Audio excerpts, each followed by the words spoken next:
Bonjour à toutes et tous, bienvenue sur ethictv.fr. Donc aujourd'hui, on vous refait une vidéo dans le jardin d'entreprise que l'on développe sur les bases de la permaculture depuis 1 an. Donc ce jardin-là est l'un des 5 espaces que l'on développe sur les bases de la permaculture. Donc il y a donc ce jardin d'entreprise, il y a le jardin d'un couple de particuliers de Camille et Rodrigue, il y a mon jardin à moi à la campagne, il y a ma serre et il y a un nouvel espace qu'on commence tout juste à investir qui est dans le domaine hospitalier. Et donc ça c'est vraiment une très très riche expérience dont je vous parlerai prochainement. Donc voilà, on revient ici donc à RPS Imprimerie dans le Val d'Oise en pleine zone industrielle. Donc un espace qu'on développe sur les bases de la permaculture depuis 1 an. Donc c'est un programme original créé et développé par notre association Artivisme, qui en 2 mois en fin de compte est la végétalisation d'espaces verts d'entreprise en le transformant en zone de production de fruits, de légumes, de plantes médicinales et aromatiques. Donc voilà, donc je vous mets la précédente vidéo qui a été faite en lien aussi dans le descriptif de la vidéo. Donc voilà, donc là, un petit tour d'horizon. Donc l'espace ici qui a été aménagé, donc on a créé une terrasse en bois, un pin français, voilà, avec du mobilier qui a été fait en grande partie par les employés, par les collaborateurs donc de l'entreprise.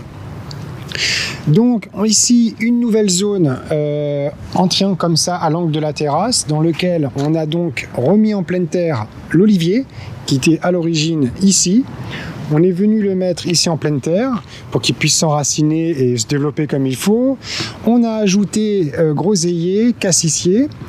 Et voilà, donc sur toute la longueur, là, le travail qui est en cours, c'est l'agrandissement des zones de culture. Donc, dans la vidéo précédente, vous pourrez voir un petit peu, je vous avais fait un tour de ce qui a été planté. Là, je vais vous en reparler un petit peu, mais vous voyez déjà, ce qui est intéressant, c'est que là, les zones, maintenant, l'idée, ça va être de supprimer le maximum de zones de circulation, histoire de développer de plus en plus de zones à cultiver. Donc on y va progressivement. L'idée dans la permaculture, c'est de commencer petit, puis ensuite de grandir au fil des années, au fur et à mesure où on apprend à connaître le terroir, connaître les bons côtés, passer les 4 saisons aussi pour savoir les zones d'ombre, les zones les plus sèches, etc. Et donc là, voilà, maintenant l'idée, c'est de rejoindre comme ça les zones de culture. Donc vous voyez là, en reprenant les techniques qu'utilisent dans la maçonnerie les maçons, pour faire des coffrages, et bien donc nous on reprend cette technique là pour coffrer et pour ensuite mettre de la matière organique. Donc là dans la partie centrale qui n'est pas encore cultivée, on va décompacter. Je mettrai peut-être du carton déjà pour calmer ou étouffer la chili millefeuille qui prolifère bien. Et ensuite de la matière organique, donc de la paille, des feuilles mortes, je vais mettre beaucoup de feuilles mortes, une grosse couche aussi de fumée de cheval et ensuite un peu de terreau aussi. Voilà, donc pour que tout ça se décompose et qu'au printemps on ait un beau terreau. Donc on a aussi changé là, on a créé une nouvelle zone ici, voilà. Donc vous pouvez voir que sous le paillage épais on a du fumier de cheval et en dessous des feuilles mortes et en dessous du carton. Voilà, donc ça c'est ce qui va nous faire un bel humus pour le printemps.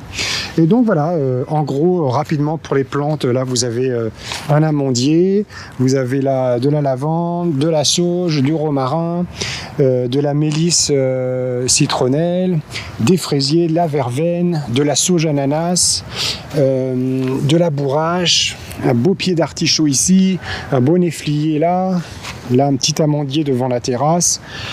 Voilà, là un plaque minier. Alors ici on a intégré aussi 3 arbres, un prunier là, un autre là-bas et un pommier là-bas. Et puis voilà, au niveau des plantations, là de l'hysope, du chou, de la salade, un petit artichaut, du chou, de la salade. Alors vous voyez donc là, nouvelle zone qui va être occupée, on agrandit les zones de culture. Et là pareil, donc tout cet espace là, qui est un espace plus sauvage vraiment, j'ai agrandi les zones et je vais rapporter du bois, plein de matière organique, un peu de pierre, du bois, des feuilles mortes, etc. Et toute cette zone-là, voilà, on ne la tombe pas, on la laisse fleurir, puisque si vous laissez faire la nature, vous allez avoir plein de fleurs naturelles qui vont venir pousser et faire leurs graines et se ressemer toutes seules, vous voyez. On a les fleurs d'Achillée là qui dominent bien.